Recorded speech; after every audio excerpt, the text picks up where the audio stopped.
আপনারা যদি দেখেন মিডিয়ার যে বর্তমান বাস্তবতা, মানে পৃথিবীতে আর কোথাও এই ধরনের মিডিয়া আছে কিনা এই বিষয়টি প্রশ্নবিদ্ধ। মিডিয়ার কাজ হচ্ছে নিজে গিয়ে ইনভেস্টিগেট করে সংবাদ সংগ্রহ করা। আমরা সেই জায়গায় দেখতে পাচ্ছি বর্তমান অধিকাংশ মিডিয়ার ভাইয়েরা এসে যারা নির্মোহভাবে বস্তুনিষ্ঠভাবে যারা কাজ করতে চায় তারা আমাদের কাছে এসে অভিযোগ জানায় যে ভাই মিডিয়ার যে মেকানিজম সেখানে কাজ করা অনেক বেশি ডিফিকাল্ট হয়ে যাচ্ছে।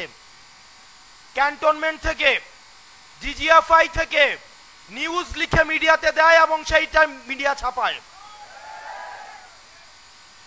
এবং আপনারা দেখেছেন সম্প্রতি মিডিয়া কিভাবে নগ্নভাবে এই গণ অভ্যুত্থানের স্বার্থে যারা জড়িত তাদের ক্যারেক্টার অ্যাসাসিনেশনের জন্য নারীদেরকে কিভাবে বিতর্কিত করার জন্য একটা চেইন একটা অ্যাপ্রোচ নিয়েছে।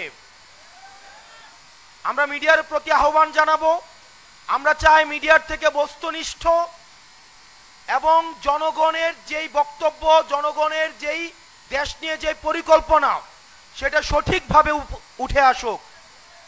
অথচ আমরা মিডিয়াকে দেখতে পাচ্ছি গণমাধ্যমে আগের মতো ডিজিএফআই থেকে শুরু করে রাষ্ট্রীয় বিভিন্ন এজেন্সি সেখানে নগ্নভাবে হস্তক্ষেপ করে।